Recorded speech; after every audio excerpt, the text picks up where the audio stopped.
send it to you. It'll have a little red light there. Okay, and I won't turn that off. Okay, very good. And see, I have it just focused on the podium, so that's where it'll be. And he will sign it for you before. So, Well, Christie. Yeah.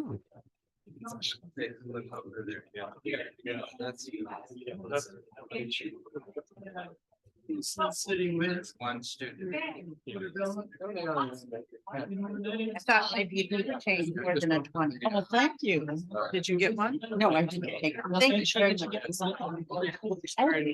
You can sign them afterwards.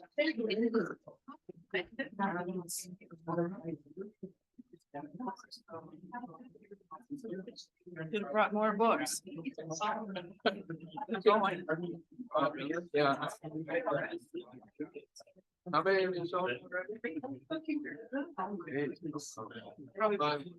It's good that they fought before they heard you. I've got like a lot of back home. I'll tell you what we can do.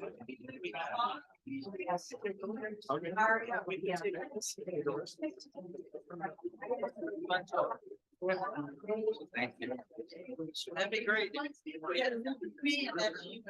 All right. Meanwhile, you can I take. gotta admit, Christie.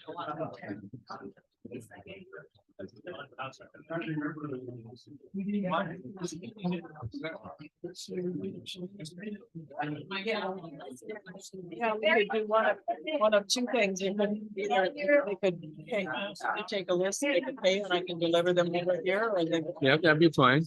Yeah, we can do that. I'm gonna get you.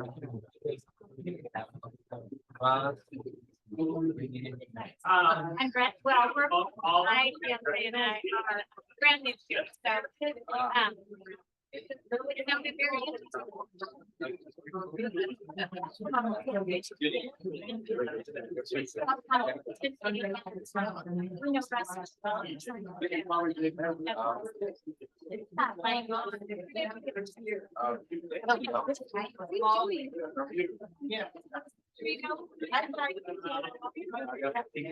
I have a bad day. Get that swamped out. I'm not the same type.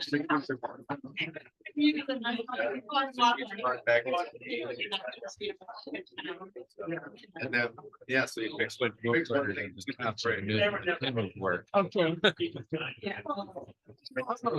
How are you?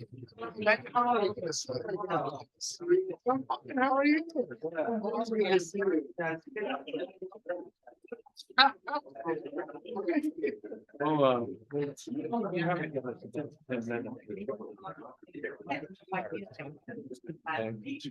I've got the whole morning and part of the afternoon, so.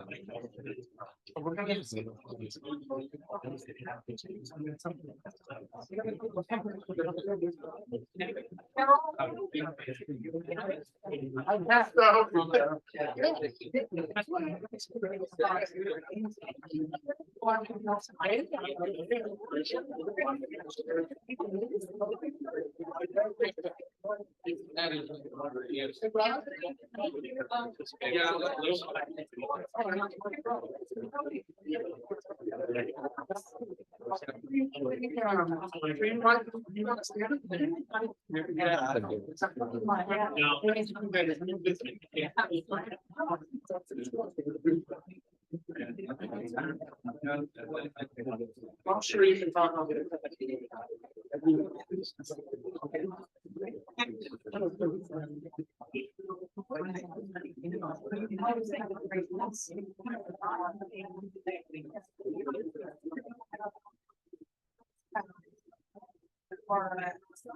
sorry, Christy. I don't know. All of a sudden an ad popped up.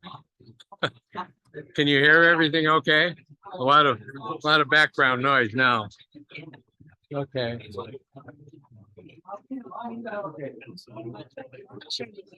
They're $20. Oh, I happen to have a $20. Okay. And don't leave it for signing afterwards. I may have to take a class on my sign it. Are you leaving early? I have to. I have to speak. Okay.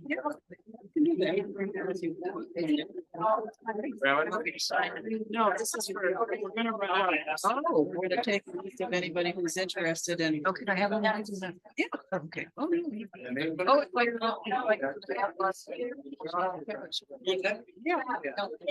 Yeah. Before it's about. No, we'll just, for anybody who wants one that.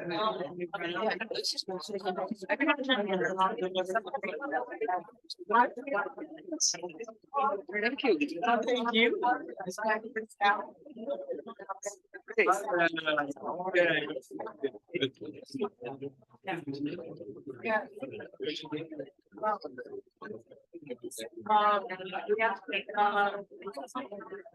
I'm already an author. Letter. Yes.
Oh, I don't know that. I bet. Yes.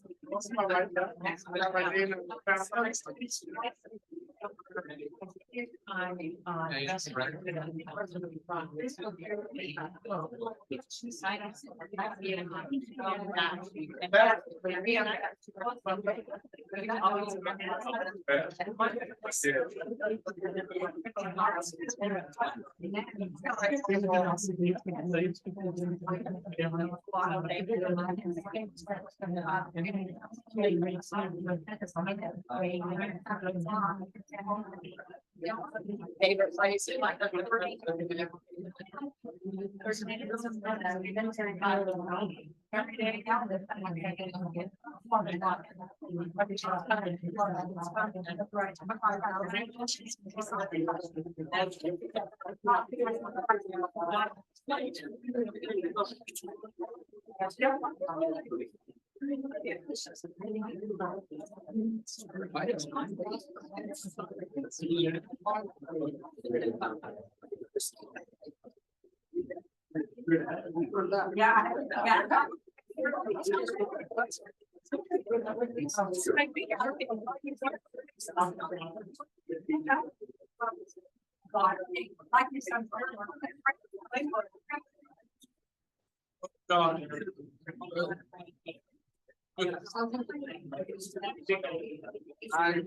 Maybe.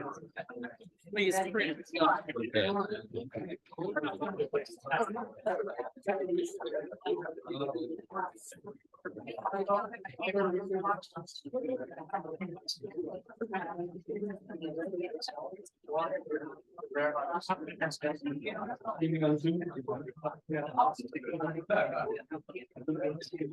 And I just, okay, I just would notate the page, okay? All right. We can do that.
Rather than ring the bell, which gets annoying on Sunday morning, I'm just gonna say, let's all get our seats. If you want to get a beverage or tea or something to snack, just do that right now. We'll get underway in just a couple minutes.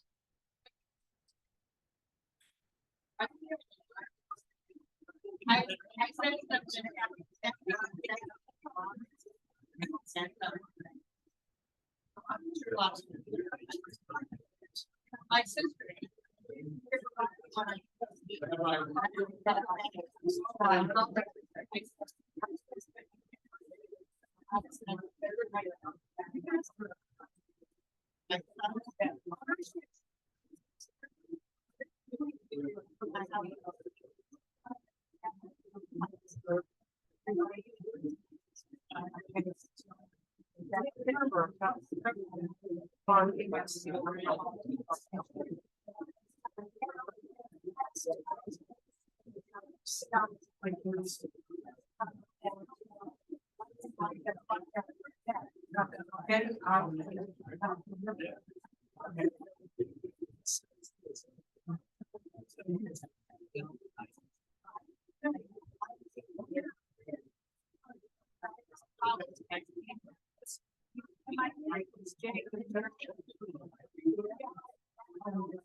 So let's seek now and call our organization meeting today at the border, the organization, but we're delighted to welcome Rabbi Dana Kaplan and members of the Temple Beth Shalom from Sun City to our church, Advent Episcopal Church here in Sun City West.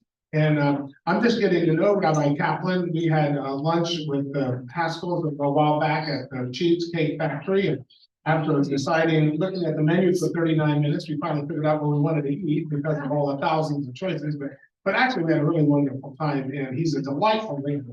And we settled on the topic of everything you wanted to know about Judaism, but didn't know who to ask. Not that you were afraid to ask, but I mean, because who do you ask? You know, well, why not bring a rabbi and maybe some of the congregation. But also, you might have been seeing on television some ads recently, and we're going to play one for you right now to help us kind of springboard this conversation. If you take a look at the screen over here to your right, my left, and let's watch this.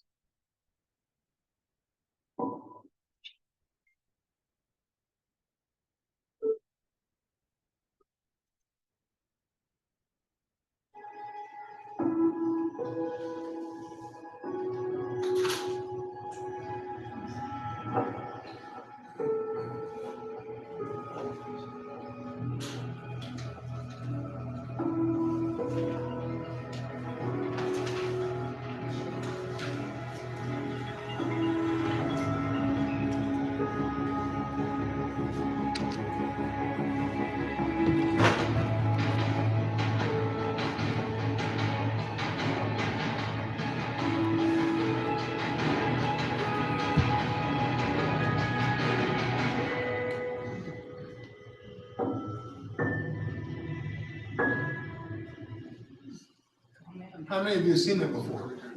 Good. All right.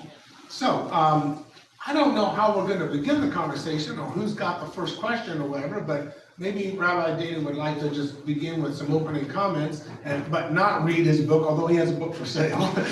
There's about 100 articles in that looks fascinating, and he only has a few copies here, but he has more at his at the temple, the Shalom, and he'll sign it for you. It's $20, but he's happy to sign it for you. Please welcome Rabbi Dana. Thank you, Timothy, and it's really a pleasure to be here. I had thought that your office was in the Cheesecake Factory, so it's nice to know you have a second office here. What I'd like to do is just to talk for a couple of minutes, just generally, and then I promised Russ, thank you, Russ, that I would not speak for more than 4 hours. And no, but I'll talk just for a couple of minutes, and then I'll take questions, and you can ramp up the questions, make them more serious, or you can ramp them down and make them less serious, whichever way you prefer. So the ad that's playing on the TV now with the blue squares is quite important to us. I grew up in New York, and I never experienced anti-Semitism really, but in recent years I've noticed it more and more. I don't know if it's increased or if I've moved to different places, or if it's just that I've become more aware of it, and so it's something that we're worried about. We have a guard at the temple, and when we have services, we take more precautions. I mean, I guess as all American groups have to do now, but we have an added concern about anti-Semitism. So I'm a rabbi, and I'm sure you know what it takes to become an Episcopal priest, but to become a rabbi is probably a fairly similar process. And so I went to college, and then I went to rabbinical school, which was 5 years, to become a Reformed rabbi. And Russ suggested that I mention that we have different denominations. He said, as Christians, you may not be familiar with the concept of denomination, because all Christians are unified, and you never fight. I said, wow, that's really impressive. How do you accomplish that? And he just smiled mysteriously.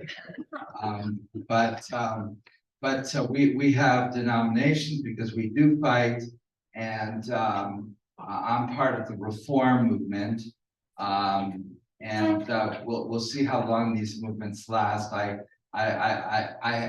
have written a couple of previous books about Reform Judaism, and now I'm kind of concerned that the movements in Judaism may not be around very much longer, because everybody who's not Orthodox is kind of merging into one theologically and practically, and so that may or may not be similar to what's going on in some of the parts of the Christian world. But I studied to be a Reform rabbi, so the main seminary for that is the Hebrew Union College, and there's four campuses for one rabbinical school. So you can see that maybe that's not the most efficient way to run a rabbinical school, but everybody wanted their own campus. So the original campus was in Cincinnati, which was established in the 19th century. And then New York and Los Angeles each wanted their own rabbinical program. And then there was a fourth one in Jerusalem. For reasons pretty much of just happenstance, I ended up doing my entire rabbinic program in Israel and Jerusalem. This was not really intentional, but I was in Israel. I wandered in there. I said, I'd like to, study to be Reform rabbi. The dean of that campus wanted me as a student, so he said, we have 4 campuses. I said, what's the difference? He said, they're all the same. And so I said, okay, I'll study here. They weren't all the same. So my studies were in Hebrew, so the teachers all talked in Hebrew and books were in Hebrew. But I was allowed for the first couple of years to write my papers in English. And at about halfway, they suddenly said, you have to write in Hebrew. So now I could do it better because I have my phone. And I pull out the phone, I turn on the Hebrew thing, and I talk in Hebrew, and it'll type for me beautifully.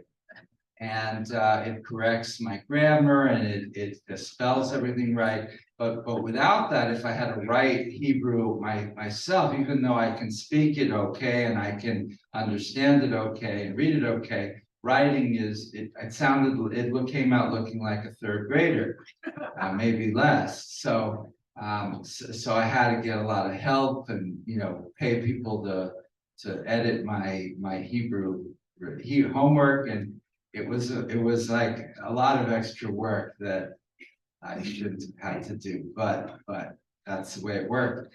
As a Reform rabbi, I probably perform a lot of the same duties and responsibilities that your priest does. We lead services, except our main service is on Friday night, the Shabbat, and I visit people who are sick. I visit people who are not sick, especially people who are angry, and that was a joke. And we do adult ed, and there's about 1,000 things that any minister, priest, or rabbi does. We're all Americans, and so our culture and society is somewhat similar. I guess I think if you came to our synagogue, you'd see certain things that remind you very much of your church, and probably some things that are quite different. And so, but the American context is very predominant. We've all lived in America for a long time. How many people's here families have been in America for over 100 years? Over 50 years? Less than 10 years? All right, so we're pretty similar over there. We have one Israeli, we have a handful of people from other countries, even just a few. So most people, their great grandparents, great great grandparents came. So we're very Americanized. As I said, that we're Reform Jews. So the big difference between Reform and Orthodox is that we do not accept halakha. Halakha is Jewish law.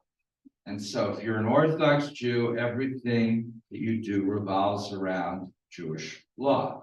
And Jewish law, for example, on the Sabbath, would include the 39 forbidden categories of work, which include and in practical terms, that would include not driving from Friday afternoon to Saturday night, not heating, not turning on the oven or lights, not writing, and so forth.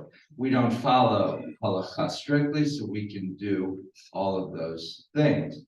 And that poses a challenge, because how do I get people to remain committed when there's not this clear structure? And so, and we have beliefs.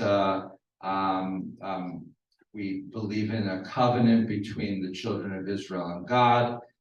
We believe in the 10 Commandments. We believe in the whole mythology of the Exodus from Egypt and the special relationship that resulted from the Exodus from Egypt, and so forth and so on. And if you have specific questions about beliefs or practices, you can ask in just a minute or two. Being a rabbi, I think, has been rewarding in many respects. You know, it's not an easy job, because everybody thinks that they're the boss of you, and so, you know, people will come up to me with very, you know, bizarre comments and so forth. And but on the whole, I think it's been very meaningful and to be part of people's lives. Just in the past few weeks, there's been several people who've had some very major crises and challenges, and some of them quite horrible. And you know, it's been a privilege to be part of their lives at that time, and to be able to try to help them.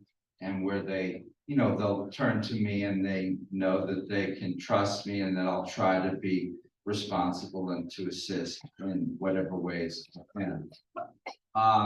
I've been going to Israel last summer, and this summer there is a institute there called the Shalom Hartman Institute, and every summer they invite rabbis from all the different denominations: Reform, Conservative, Orthodox, Reconstructionist, Jewish Renewal, Humanist, and several others.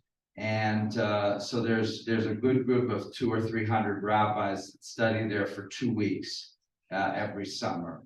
And this summer, the theme of the study sessions are the choosing people. You know, the traditional term was the Jews are the chosen people, chosen by God. So they're flipping that around, saying they're choosing people, meaning that we're choosing to be chosen. So I think there might be a slogan in there somewhere. And that was very interesting last year. The ability to study with rabbis of all sorts of different backgrounds and all sorts of different ages. You know, I really enjoyed that, and I was able to stay with friends, so I didn't have to pay for a hotel, which in Jerusalem in summer is quite expensive.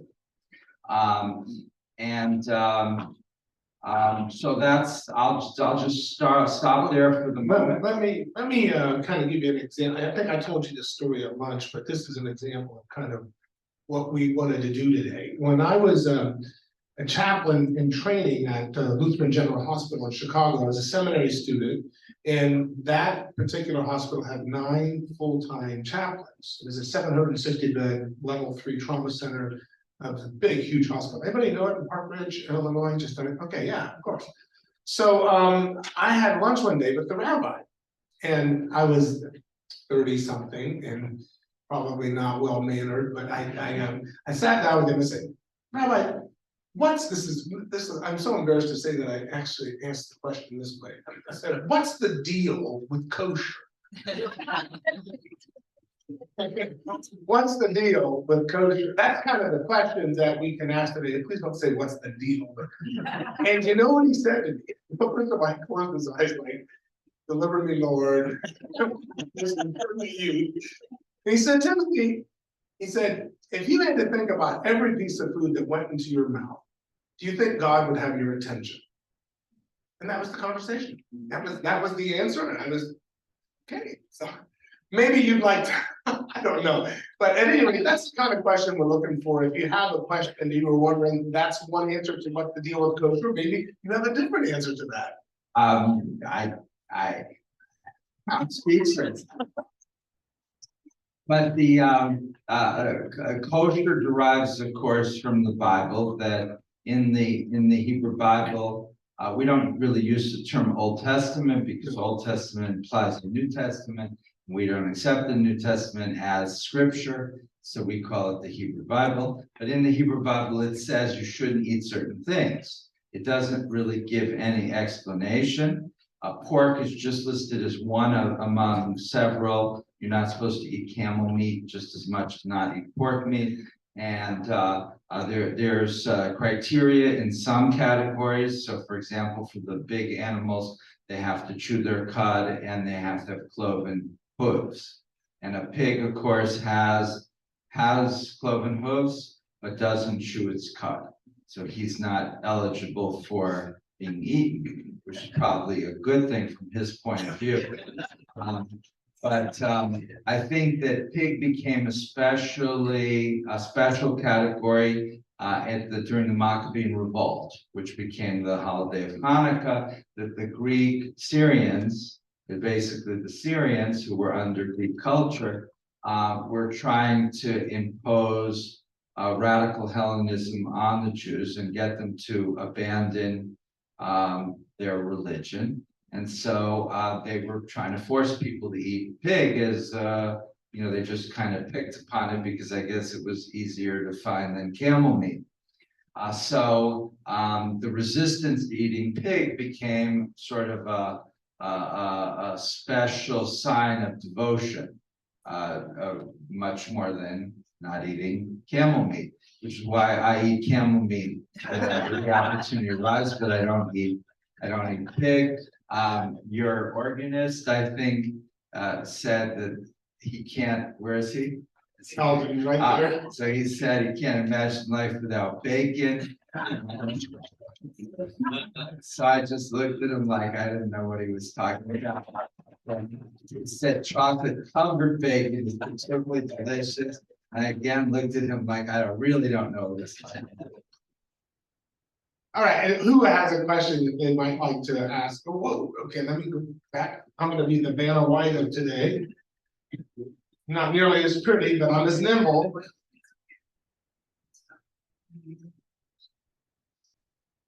What is the symbol of why do people stand under a canopy during a wedding ceremony? Okay, your name is Carol. Pat Carroll. Hi, Pat. Pat's our senior warden. She's the equivalent of Faye. She's the president of the late president of the congregation. Oh, wow. So Which is why I went to her first. That one first. very good political move there, Father. I'm actually doing a wedding this weekend, and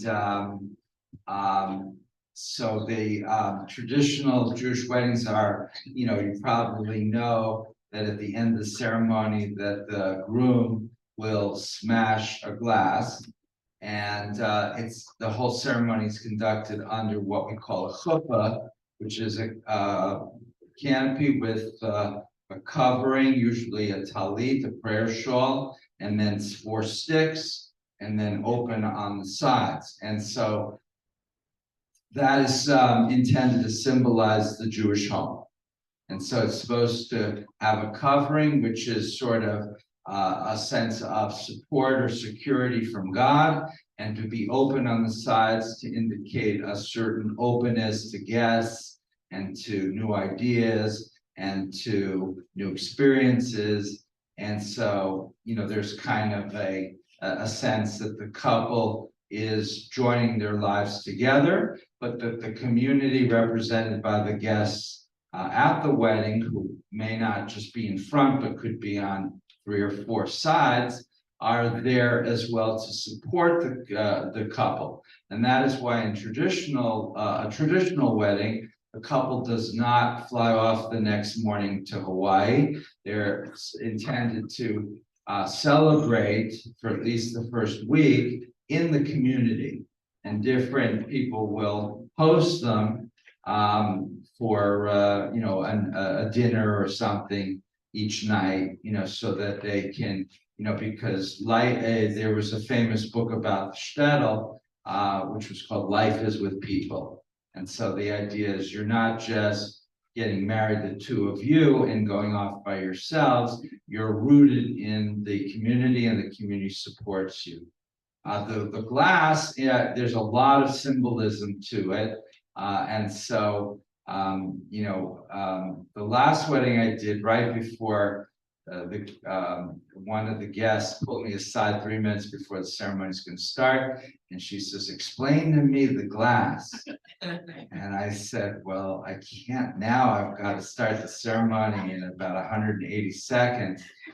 But basically, there's a lot of different ways to interpret it. And so, I have a whole thing written out, and I let the couple choose what they would like.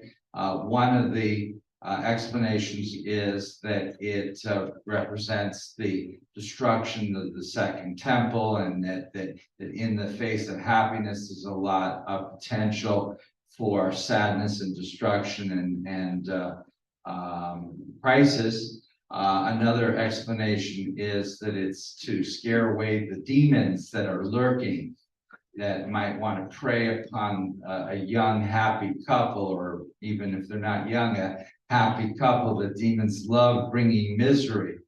And there's many other interpretations, ranging from that sort of very supernatural to historical to ethical and so forth. And I could, if you give me enough time, I could make up a few more.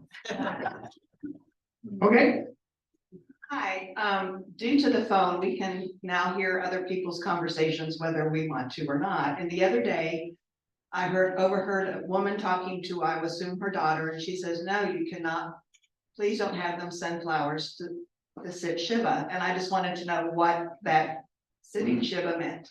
Okay, so sitting Shiva is after someone passes away.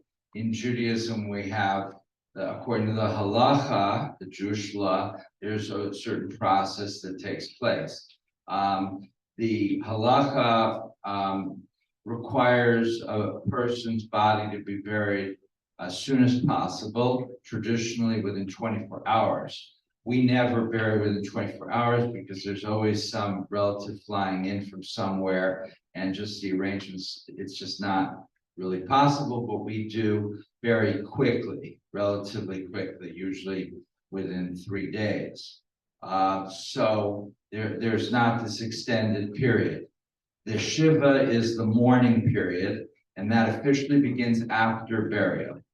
So the period between the death and the burial is a liminal period, a transitory period. So you're not yet in official mourning, but obviously something tragic has happened and you've lost a loved one. But once the funeral is over, then you begin 7 days of mourning. That's Shiva is from the word Sheva, which means 7 in Hebrew. So Shiva is the 7 days of mourning. Those are the most intense period of mourning. Yeah, in traditional circles, you would stay at home and you'd sit on low benches, and you would cover mirrors. Again, that's to keep the demons away.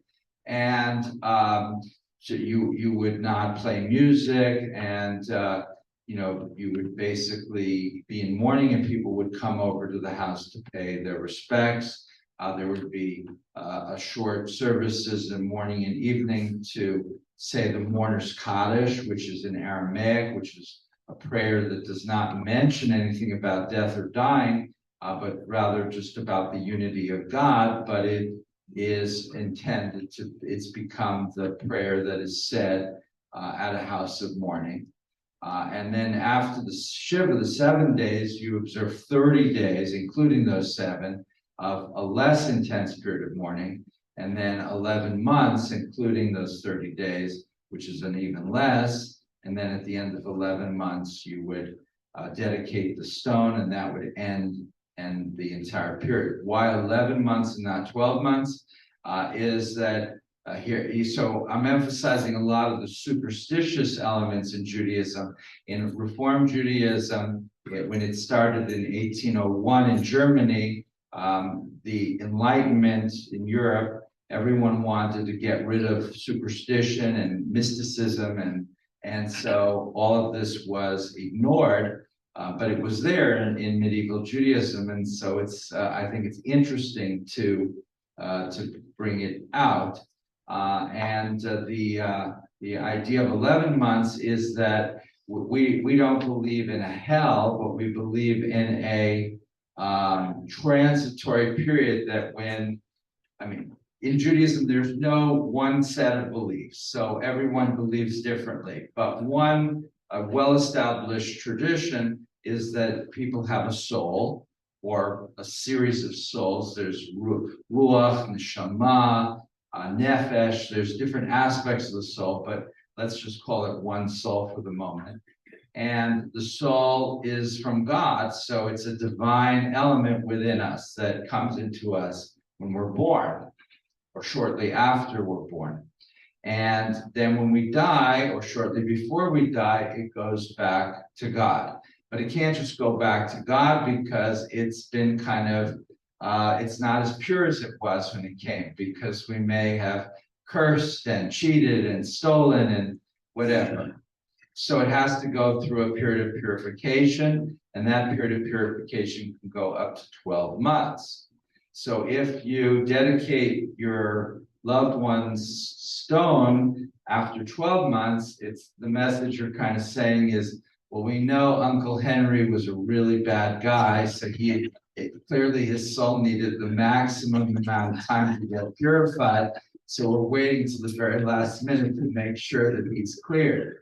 So you don't want to send that message, so that's why it was traditionally done at 11 months.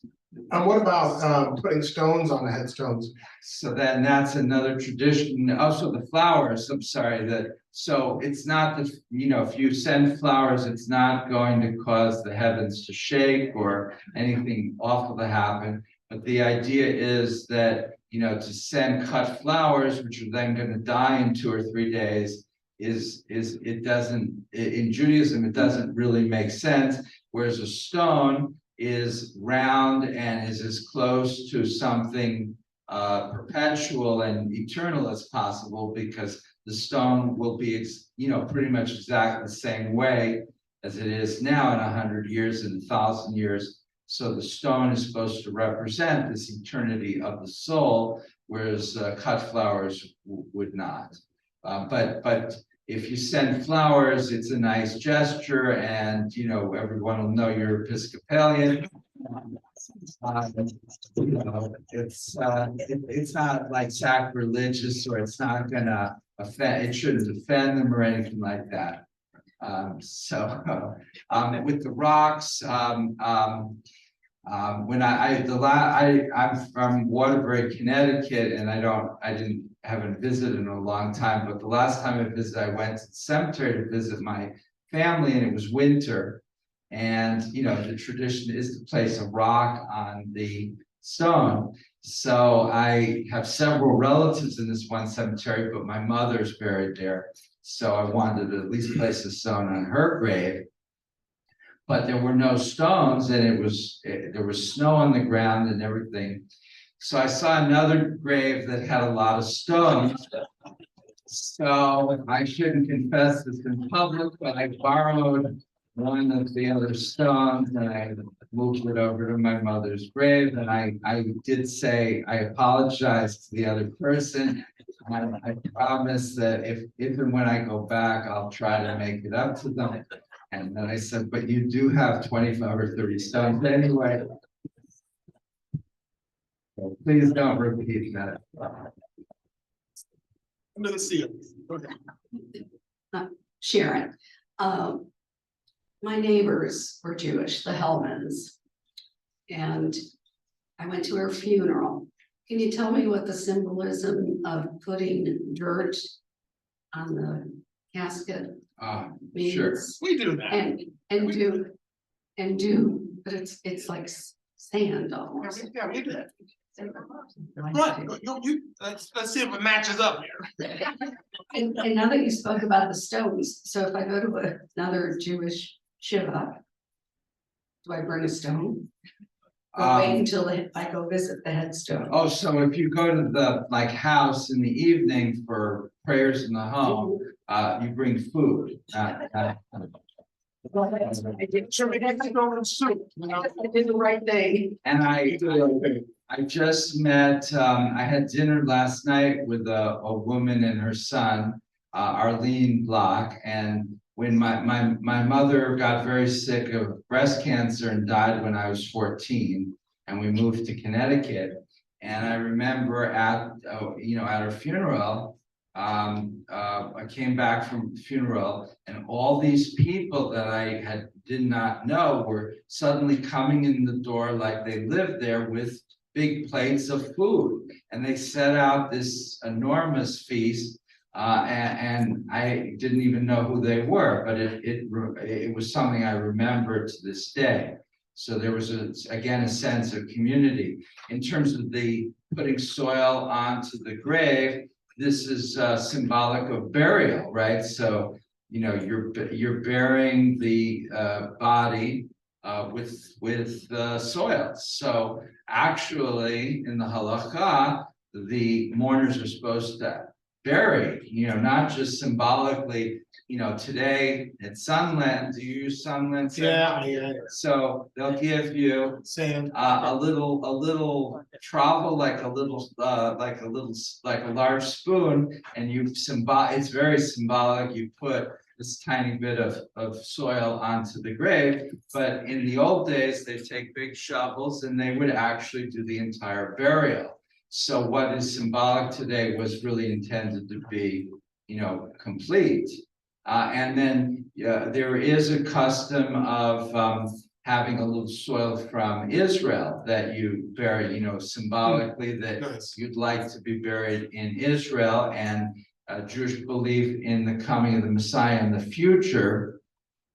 I don't know if you know this, but Jews do not believe that Jesus was the Messiah. That's also something we'll keep between ourselves, if you don't mind. But so we, depending on the group, we believe Reform Judaism until recently said we don't believe in a person Messiah. We believe that the Messianic era will come when everyone works together to make it a better world. But now that as we're becoming somewhat more traditional, some people believe there might be a personal Messiah who would be like a new king. And and one of the things that, according to some of the prophets, will happen when the Messiah comes back or comes, is that the people will be resurrected. And the first people to be resurrected are those buried in the Jewish cemetery on the Mount of Olives. So that is considered prime real estate. If you can't be buried in the Mount of Olives, then at least you have a little bit of soil from Israel buried with you wherever you are. Right. And we actually do. Janet and I, especially Janet, will have a handful of the dirt from the ground. If you're buried in the ground here, and you can throw it. We've actually had family members fill in the hole if you've been buried in the ground here. The same principle. We're allowed at the gravesite. The gravesite was private amongst the Right. family. Yeah. And so this was at the National Cemetery. And it was just the casket. All right. I don't want to get serious all of a sudden, but I know this is a question in almost every religion. For you, where is God in times of tragedy? Okay, I was afraid of this question. I did not me.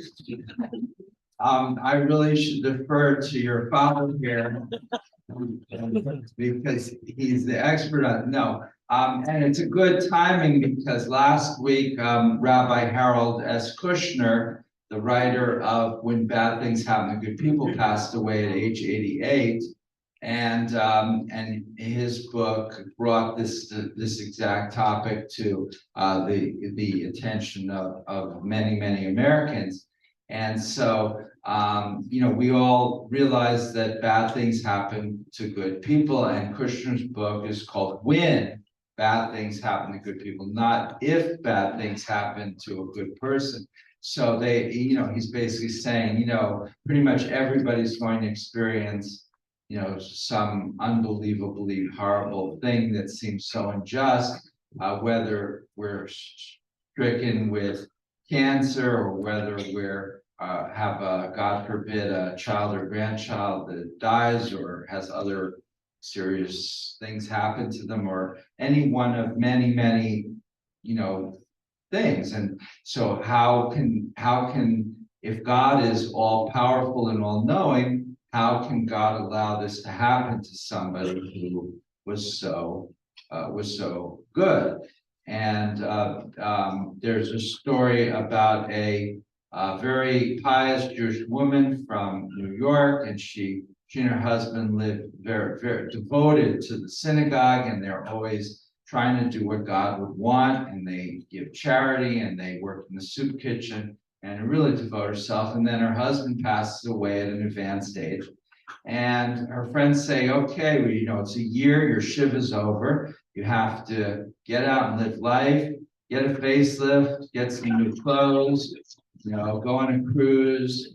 And so she said, no, I just want my Johnny back. And he said, well, that's not going to happen. So finally she does all these things, and then she's crossing the street, she gets hit by a car. So she goes up to heaven, she said, why, God, I was so good all my life, I did charity, and so forth. And God looks at her a couple times, he says, oh, my dear, I didn't mean to, I didn't recognize you.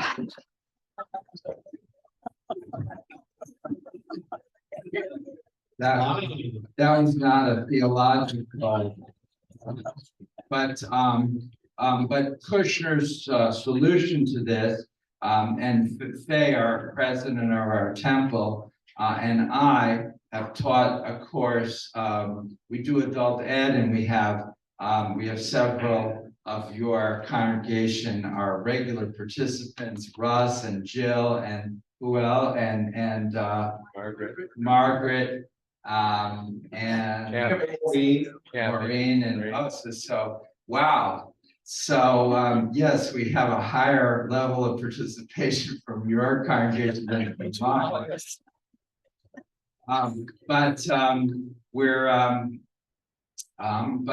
We did a book, we did a course on America's Four Gods, which is based on a book by two Baylor sociologists, and they posit that pretty much all of Americans can be divided into four theological positions based on two questions. And the two questions are, do you believe that God is active in the world? And do you believe that God judges us, perhaps after life? So if you say yes and yes, that means you believe in an authoritative God, the God of the book of Exodus, where God can at any time judge you and strike you down or put you in hell afterwards, or whatever God wants, because God knows everything and God judges everything. And that's the traditional God that traditionally religions used to teach, and some still do. If you say no and no to both of those questions, then they call that a distant God. And that could be, I think this is probably in some ways partly what I believe, which is a philosophic God of Maimonides or of Thomas Aquinas. This is a God who's very cerebral, who's very philosophical, who is not concerned with matters of the world. And so God, this distant God, maybe such a God could, maybe such a God couldn't, but this type of God does not, is not going to wander around hospitals saying, oh, this is a good person, I need to help this person. God just isn't interested in that sort of thing. If you say yes, no, that God is judging you but is not involved in the world, that is a critical God. That is a God who's not going to help you, not going to hurt you during this world, but after you die is going to judge you, probably negatively, and could put you into hell or purgatory or something like that. And then the fourth category, which I would suggest is what Kushner is advocating for, is where you say, yes, God is active in the world, but no, God doesn't judge us, meaning that God is there to be a friend and a support. Presumably God is not going to support bad people as much as good people, but God is not there to send people to hell. God is there to try to help. Whether God is able to help or not is another question, but God wants to help. And in Kushner's view, such a benevolent God, which is what those sociologists call it, so that God wants to help us. But Kushner says there's laws of physics and biology and chemistry that God cannot interfere with, because then you'd have no laws of biology, physics, or chemistry. So when you get disease, you get disease. God can't just come and say, cancer, go away. And if someone gets hit by a car, God can't say, let's rewind. It's just against the laws of the world. So but God can be there to at least show love and to express concern and support. And so this was the God that Kushner was arguing for.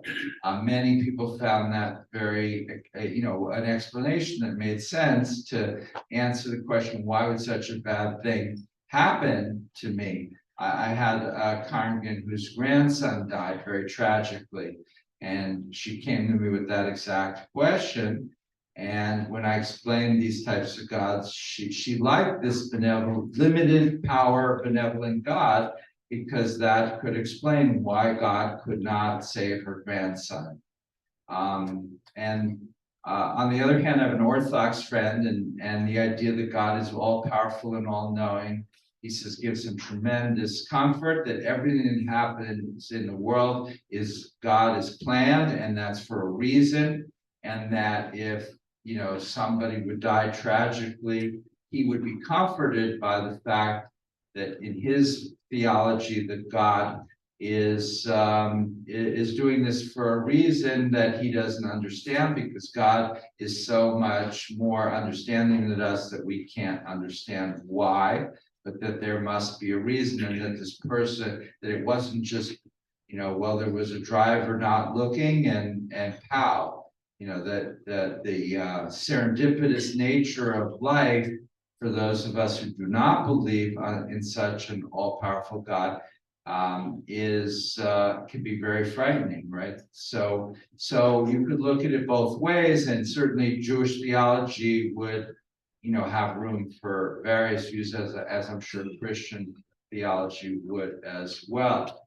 I'll stop there, but I can continue I have another 3 hours and 12 minutes. So I can take a follow-up if you want. Okay, I got one.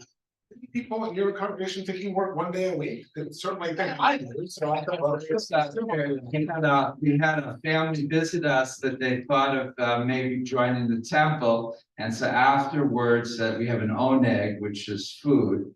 And I said, Shabbat Shalom, how are you? Where do you live? And they came from the Goodyear area. We draw from the entire West Valley. And then I said, well, I got to greet all these people, but if you have a quick question, or, I'm happy to answer something quick. So the little boy says to me, You know, I see you busy on Friday night, but what do you do the rest of the week?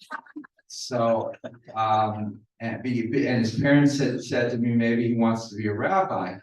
So I said, no, he doesn't want to be a rabbi. He wants to be president of the temple.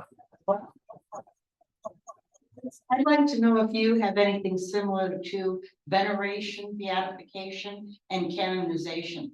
Of holy people. Yes, well, in Reform Judaism, being more rational, we don't really, but in the Orthodox, they do. And so you know, which is a little bit bizarre because it's associated with more high ritual forms of Christianity, such as Episcopalianism.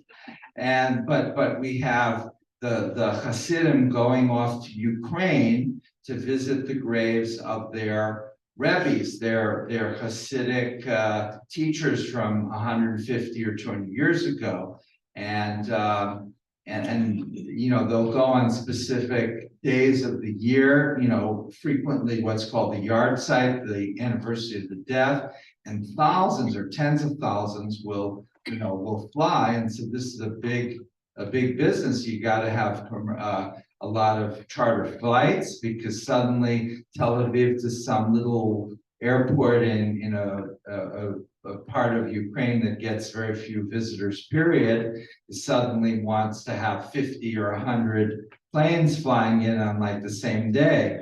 And so they do that. And in Israel as well, there's certain graves that are visited, you know, that are viewed of as the graves of magic and holy people, and so there, I don't know that much about it, but it's quite a cultural phenomenon. Rabbi, welcome. It's so wonderful to have you here, to see you, to hear you. Thank you. I had my wife and I had a very a close undergraduate friend in Chicago, Katie, who when she graduated, she became a high school teacher in the Chicago area. And then about 10 years later, we reconnected, and she went to the rabbinical school for rabbis, and now she's a practicing rabbi with the temple. And I was wondering what branch of Judaism would accept female rabbis. Well, all of the branches except for the Orthodox take women. In the Reform movement, the first woman was ordained in 1972, Sally Priesand, which is relatively recent. Some of the Protestant denominations were ordaining women long before that. And there were efforts to ordain women much before, around early 1900s, before World War I. A woman who was a daughter of a professor of Talmud at Hebrew Union College did all the coursework, but the faculty voted to refuse her ordination. And that happened a few times. There was also a rabbi in Mississippi who passed away, and his wife took over his pulpit temporarily until this was in the early 50s, and until they could find another rabbi, and then they never found another rabbi, so she ended up being the rabbi for quite a while. And so there were some cases like that, but the first ordination officially, and there was one Regina Jonas in Germany in the late 30s, and the same thing happened. The rabbinical school refused to ordain her after she finished studying.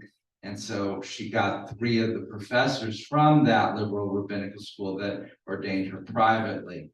And so she was a rabbi, you know, kind of for a few years, basically right before and during the Holocaust. She was killed toward the end of the Holocaust. Most, pretty much all of the movements except the Orthodox will take gay rabbis and transgender rabbis. We had this past summer a transgender rabbi, a rabbinical student, 4th year, showed up at our synagogue the week before I went to Israel.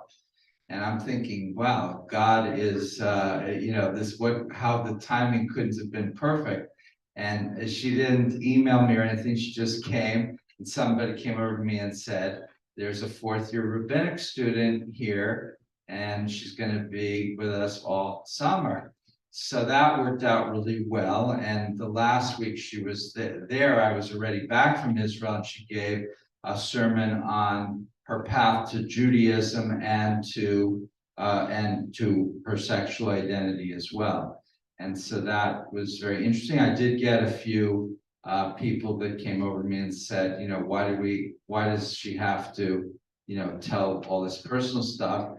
And I said, well, we have an opportunity to hear, what's going on in the world, right? There's a lot of transgender rabbinical students, and transgenderism's in all the news. And so we have somebody here volunteering, and to just have her give a sermon on something, like what I would talk about, it's a wasted opportunity. So, but there was just a few people that were mildly like, we don't really want to hear it. Most of the people were like, this is interesting. I don't know if they, if I were to be kidnapped or something and unavailable for the next several years, that if they were going to hire somebody to replace me, and of course I'm irreplaceable, but whether they would want to hire a transgender rabbi, I don't have any idea, but it's certainly a thing now. Big, it's a big thing.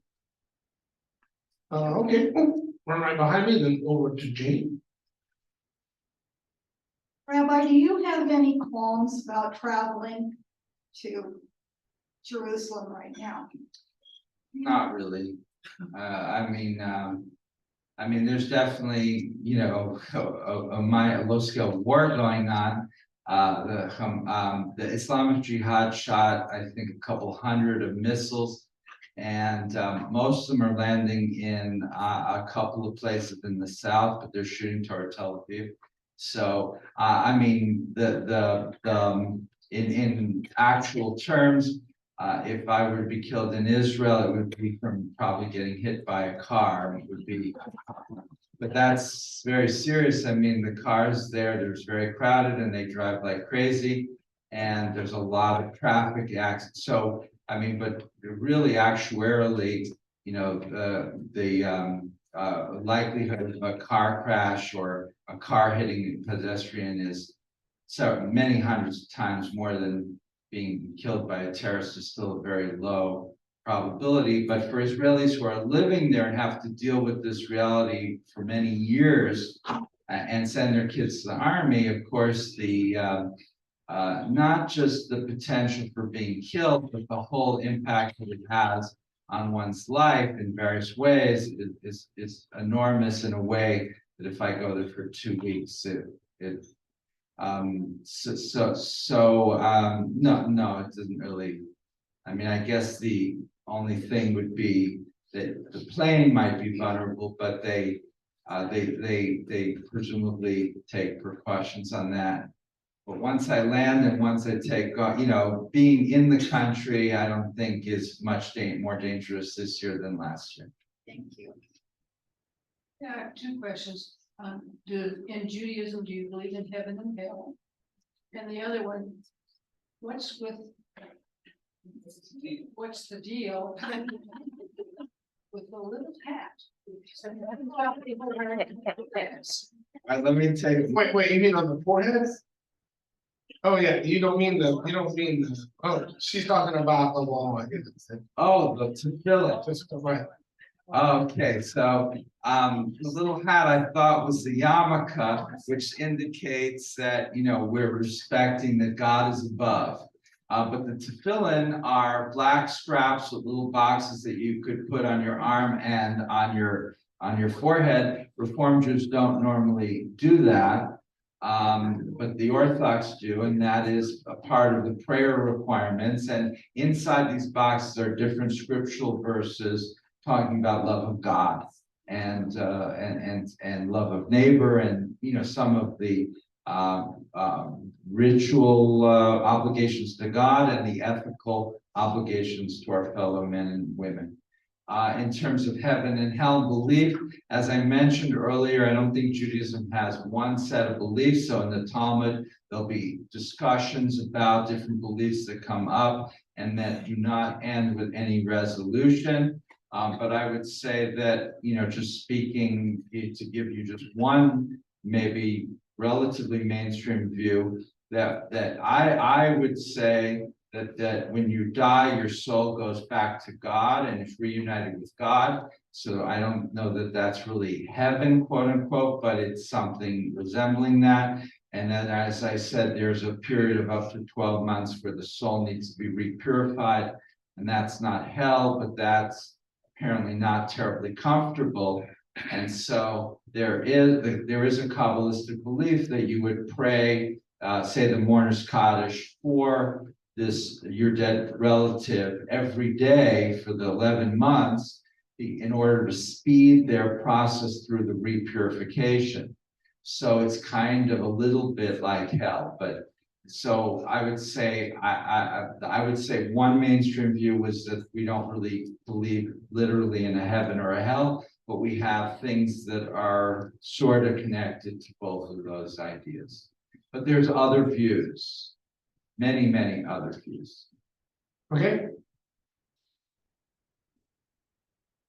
I listened to my very best friend talk about how more fearful she is these days worshiping in her synagogue in Harrisburg.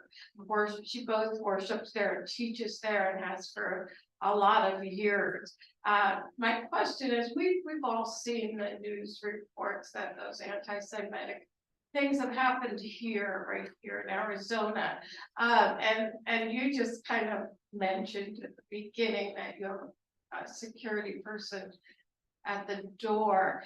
What can we do to help and understand what that level of anxiety is in the Jewish community here? Where we live and we worship, and I got my blue pins. I already ordered them. I ordered 2, so but I don't feel like that's enough. So I'd like your wisdom. That's a really good question, and I think that things like this where we have interactions is really helpful.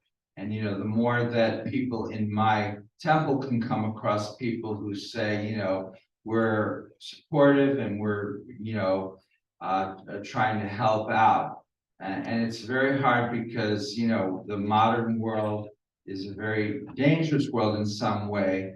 And I started cycling a few months ago, and I joined the Sun City Cycling Club. And one of the guys on the bike asked me, while we're biking, why are people today so angry? And I don't have any super insightful answer, but it seems to me like my mother's parents had a window washing business, and they got up at 4 a.m. and they were working all day really hard, and they needed that money because they were living off that money, and then my grandmother had to cook and clean, and then at night they fell into bed and they were exhausted, and they didn't have time to think about making trouble and to go around on the internet looking for why they should hate Cambodians or something, so they were just really busy, and everybody else was really busy trying to survive and trying to keep things together. Today we have so much free time and we have so much technology, and particularly the young people, many of them are very alienated, as you see, and many not young people. And and you see people have too much free time, and their emotions are getting the better of them, and they're looking for some way to express their frustration. And a lot of young men are playing video games for many hours, and that many of these video games are where you have to shoot people, and that's how you score points.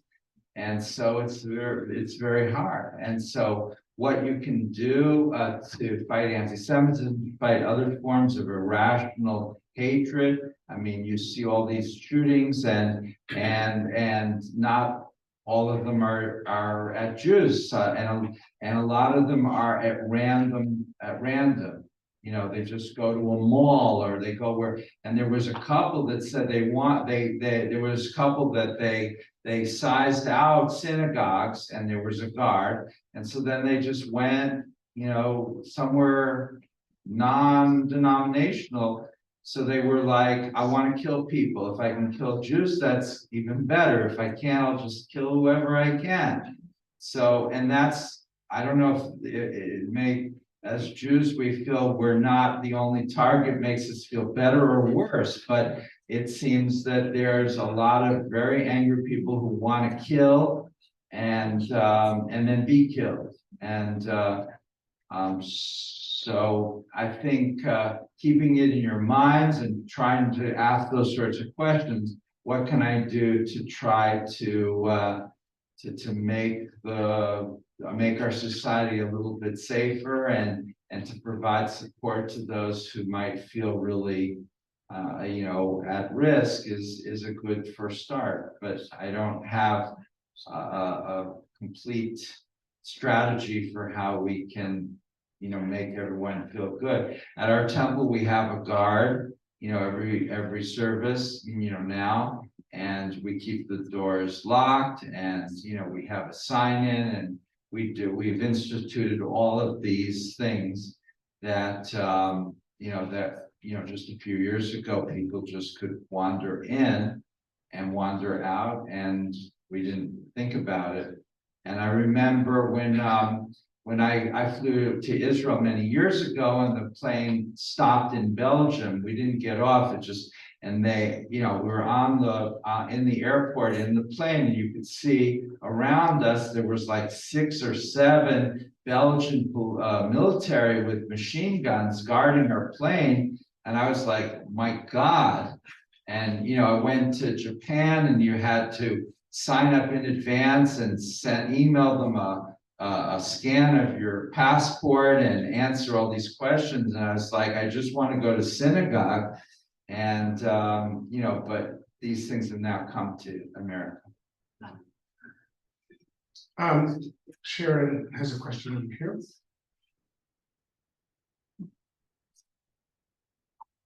This question does lean toward the political, but I think it's relevant in terms of the kinds of relationships that we hope we all want to build.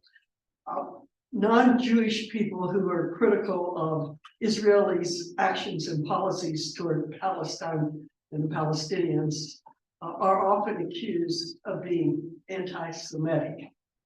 And I would just wonder what your comments would be on that. Well, I think there's a clear difference between a rational political discussion and where Jews in Israel are being singled out. And I'm doing a course on controversial issues, and I let the group vote on the topics. So I picked euthanasia as one, and then they picked anti-Semitism and the controversy over Israel as the other two. So we're doing that exact topic in 2 weeks. And the example I'm going to bring is the Presbyterian USA's policy on Israel. And their stated clerk, who was their like archbishop, on Martin Luther King Day last year, wrote a 1-page letter to his followers on the meaning of Martin Luther King Day. And in this 6-paragraph or 8-paragraph letter, 1-page letter, he devoted the 2 very long paragraphs to attacking Israel. And he called what Israelis are doing to Palestinians modern slavery. And he said all sorts of things that could be interpreted as very, very, very extreme. And so to me, this smacks of anti-Semitism because it's so out of context and it's so extreme. And,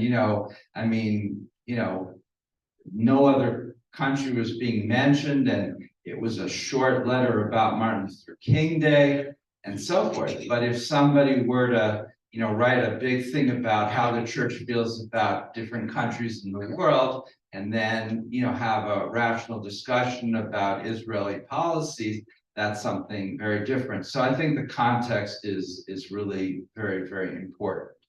And the purpose and the meaning and the, what one sees as the underlying motive.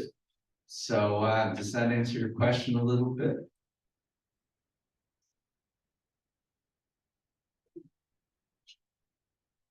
Anybody else? Tell us a little about your book. Well, I've been an author. I've written about 7 or 8 books, and I have one more manuscript that I'm going to publish at some point that I've been delaying for the last 3 or 4 years because I don't think I'm writing anymore. So I don't want it to look like I stopped writing. So I'm just delaying. But this book is my latest, and it's a collection of articles about Reformed Judaism called The Life of Meaning.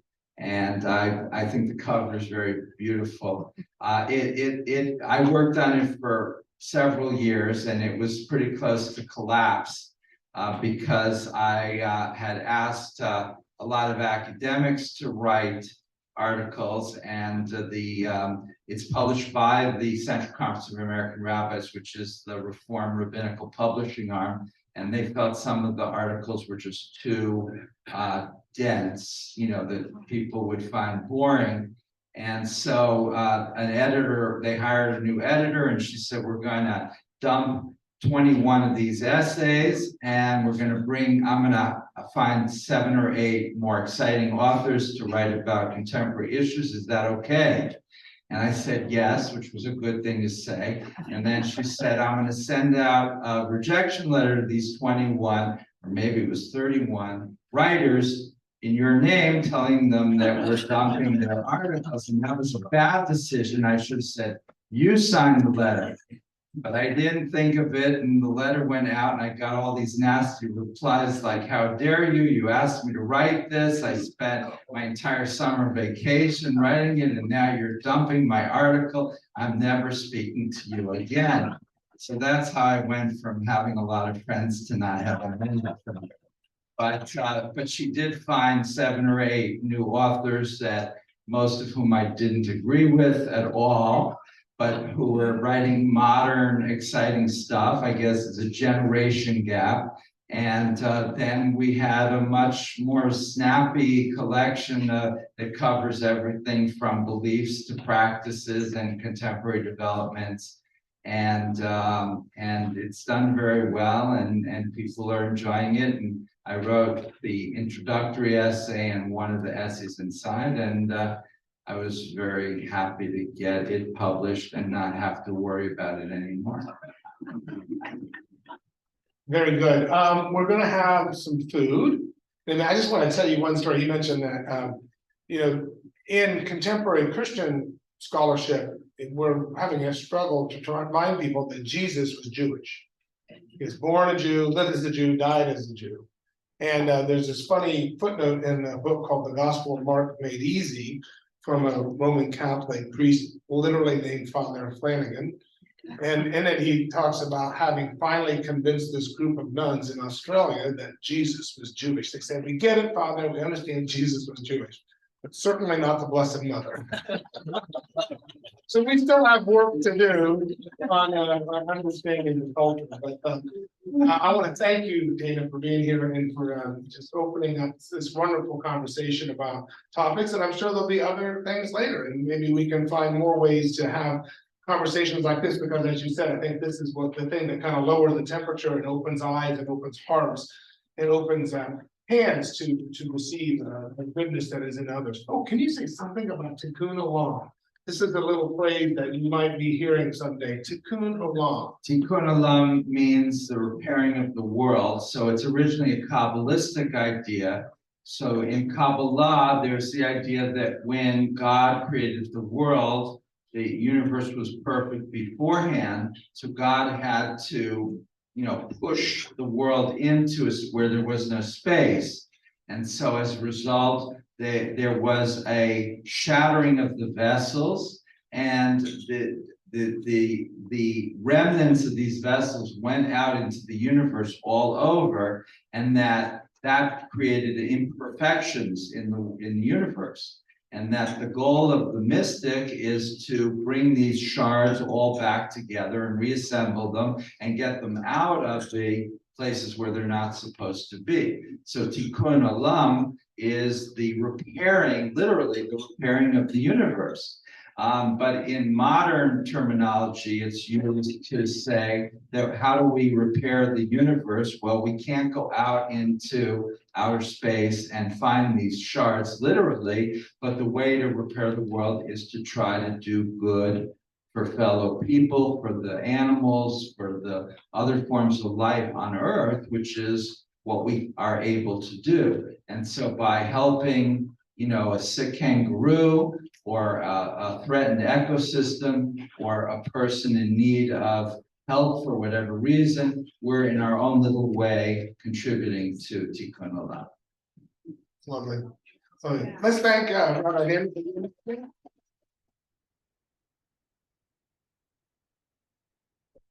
And I have, I don't know how soon they're ready to serve, but I have a great generic prayer that works for all faiths.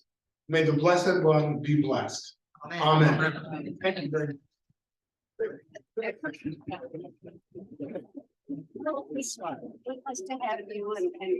There are a few books left if anybody. Okay, sure. I'll get a picture. Get a photo of the. Oh, yeah. I did get one, but I'll get a post one.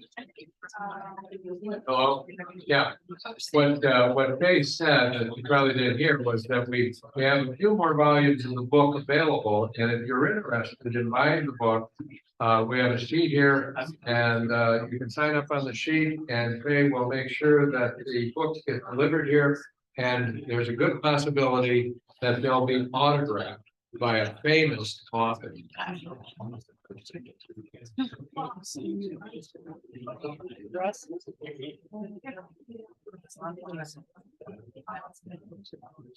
Okay. It's a lot of fun. Hope you. Yeah. We have, I don't have to sign it back to you. I'm gonna ask if your money's in your. Yeah, go ahead. Other than a credit card. Yeah, we don't, Okay, I know. go ahead, yeah, sign up and then you Okay. can bring the money in. Okay. Oh, very nice. Okay, Okay, that sounds you good. can get it to me. Yeah, that's good. I'll do that until I run out of points. That way, it's it's done. And then that's easy. I see you all the time. Yeah, you And put if it we in the don't box. sell all these, Yeah, put it in the box. get your books today. Okay. So. Yeah. Yes, okay, so. Seminary, yeah. These three don't sell, then you, oh, I see what you're saying, gotcha, gotcha. So. They get home before the sun. Sun went down early, so they hired neighbors to turn lights on and turn the oven on. Very Important question. Yes. I'm gonna end the meeting, but I didn't obtain the report. That's fine. Well, I don't know how to do it. I don't either. Oh. Okay, But I'm gonna end it. I know that will be. It has been recording to go. Yeah, no, I know. So you can have the recording, Yeah, you can end. yeah. No, that's what I do. And then I'll have Ken sign the file. It'll be probably end meeting for all.